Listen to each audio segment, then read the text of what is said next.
Deep sea mission के बारे में डिस्कस करेंगे इस लेक्चर में।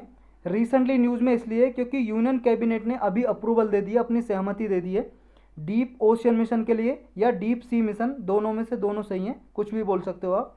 तो इस मिशन के बारे में पढ़ते हैं, किस लिए लाया जा रहा है ये डीप ओशन। डीप ओशन का मतलब ओशन जो समुद्र है उसकी गहराई को एक्सप्लोर करेगा, खोजेगा, वहाँ पे जो मिनरल्स वगैरह उनको यूज करेंगे इस डीप सी मिशन के थ्रू। जैसे इसरो स्पेस एक्सप्लोरेशन करती है, इसरो क्या है, हमारी स्पेस एजेंसी है इंडिया की, जो सैटेलाइट वगैरह स्पेस में आसमान में भेजती है, तो ये स्पेस में रिसर्च करती है।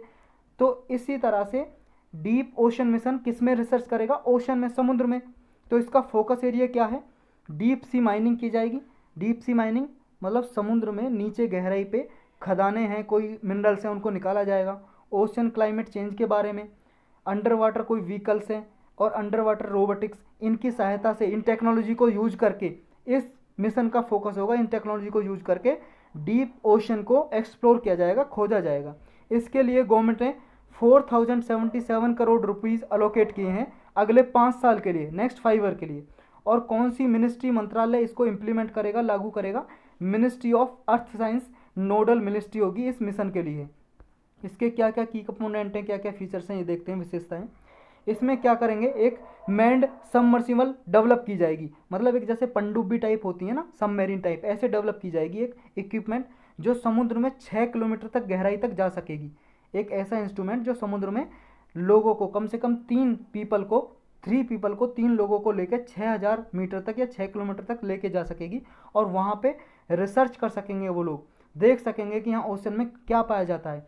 तो एक तरह से इंटीग्रेटेड माइनिंग सिस्टम होगा जो डेवलप किया जाएगा पॉलीमेटेलिक नोड्यूल्स की माइनिंग करने के लिए। ये पॉलीमेटेलिक नोड्यूल्स क्या होते हैं, देखो ये डीप ओशन में, समुद्र में ये पाए जाते हैं नोड्यूल्स। ये कुछ इस तरह के होते हैं पॉलीमेटेलिक नोड्यूल्स, इस तरह के। इनमें क्या है, मिनरल्स पाए जाते हैं, जैसे आयरन होता है इनमें, कोबाल्ट, निकल, मैग्नीज वगैरह, ऐसे कुछ इनमें होते हैं जो एनर्जी के लिए यूज किए जा सकते हैं। तो डेवलपमेंट किया जाएगा ocean climate change advisory service का, एडवाइजरी सर्विस डेवलप की जाएगी ताकि ओशन क्लाइमेट चेंज के बारे में कुछ जानकारी एकत्रित यानी कि कलेक्ट की जा सके। और क्या किया जाएगा, इसमें जो डीप सी फ्लोरा और फोना है उसके बारे में सर्च की जा सकेगी। फ्लोरा का मतलब होता है प्लांट और ट्रीज, फोना का मतलब एनिमल्स, कोई भी यहाँ पे जीव जंतु पाए जाते हैं ओशंस में या कोई माइक्रोब्स होते हैं, उनके रिगार्डिंग स्टडी की जा सकेगी, अध्ययन किया जा सकेगा। नेक्स्ट कंपोनेंट है कि इसमें जो भी हाइड्रोथर्मल मिनरल्स हैं, हाइड्रो का मतलब जहाँ पे भी आ जाए, पानी की बात हो रही है, वाटर की, जो भी समुद्र के वाटर में ऐसे हाइड्रोथर्मल मिनरल्स हैं, खनिज पदार्थ हैं, उनका पोटेंशियल सोर्स क्या है, ये कुछ एक्सप्लोर किया जाएगा, आइडेंटिफाई किया जाएगा इस मिशन में।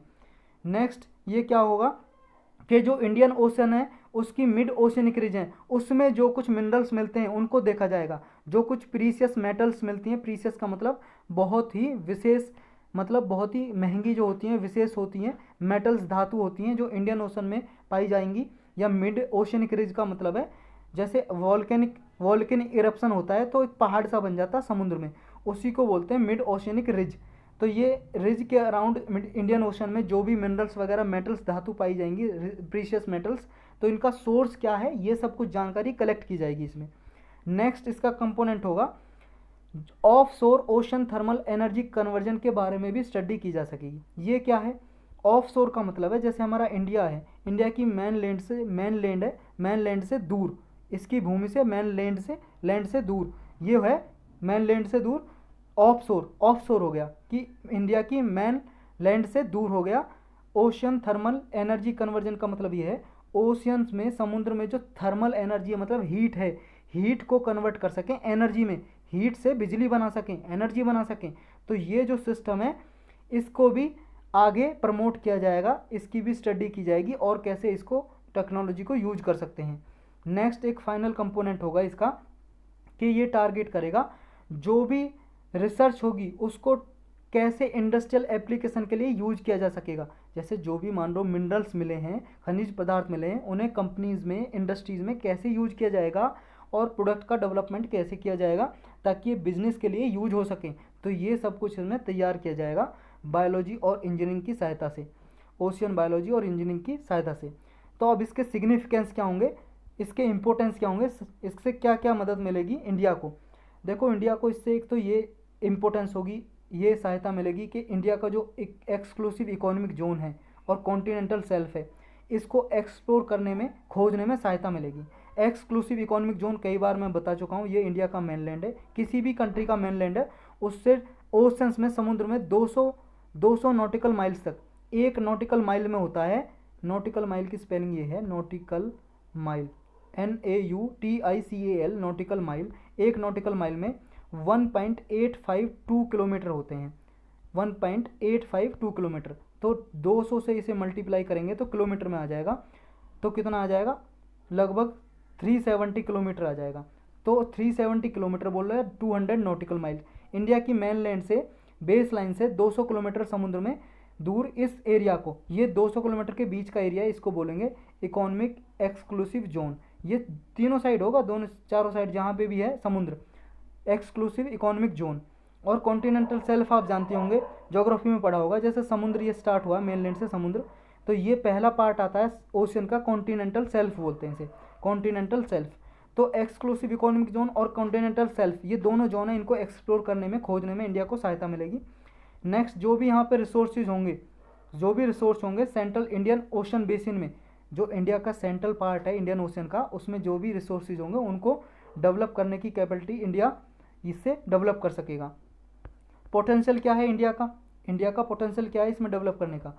इंडिया की देखो 75,000 स्क्वायर किलोमीटर का area central Indian ocean basin में अलोकेट कर चुका है। कौन कर चुका है, यूनाइटेड नेशन की एक बॉडी है, यूनाइटेड नेशन इंटरनेशनल सी बेड अथॉरिटी, इसने इंडिया को, अब इंडिया के इंडियन ओशन में 75,000 स्क्वायर किलोमीटर का एरिया, इंडिया के एक्सक्लूसिव इकोनॉमिक जोन में इंडिया को इंडियन ओशन बेसिन में, जो सेंट्रल इंडियन ओशन बेसिन है, सेंट्रल इंडियन ओशन बेसिन का मतलब ये है, जैसे ये हो गया जी इंडियन ओशन, ये वाला मैप पे देखो, ये इंडियन ओशन है, इसका सेंट्रल इंडियन ओशन ये है, यहाँ पे लगभग 75,000 स्क्वायर किलोमीटर का एरिया, यूनाइटेड नेशन की जो सी बेड अथॉरिटी है, वो क्या है, किसी को भी ओशन में रिसर्च वगैरह करनी है, इससे परमिशन लेनी पड़ती है, यूनाइटेड नेशन की सी बेड अथॉरिटी है जो, तो इसने, अथॉरिटी ने इंडिया को इस में रिसर्च करने का, एक्सप्लोर करने का परमिशन दे रखी है। तो इंडिया इस अपनी परमिशन को यूज कर सकेगा,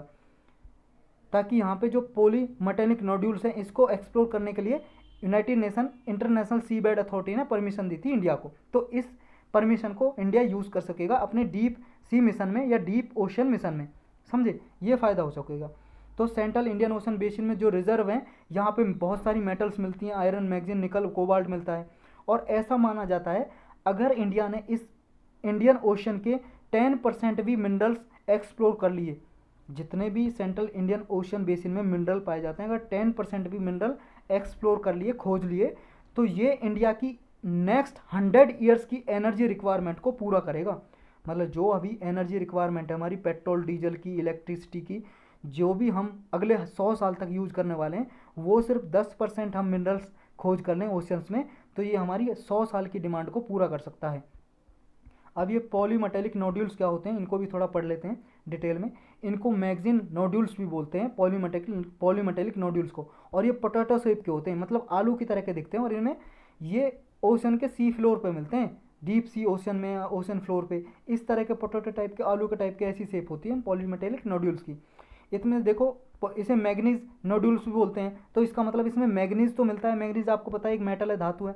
मैग्नीज के साथ साथ इसमें आयरन भी मिलता है, निकल, कॉपर, कोबाल्ट, लीड, मोलिब्डेनम, ये सब मेटल हैं। कैडमियम, वेनेडियम, टाइटेनियम आपने पीरियोडिक टेबल में पढ़ी होगी, किसमें, केमिस्ट्री के सब्जेक्ट में पढ़ी होंगी ना, ये सब मेटल हैं। निकल है, कोबाल्ट, कॉपर, ये सब कुछ मिलता है इसमें पॉलीमेटेलिक नोड्यूल्स के अंदर। ये तो ये सब एनर्जी रिक्वायरमेंट को पूरा कर सकते हैं हमारी इंडिया की।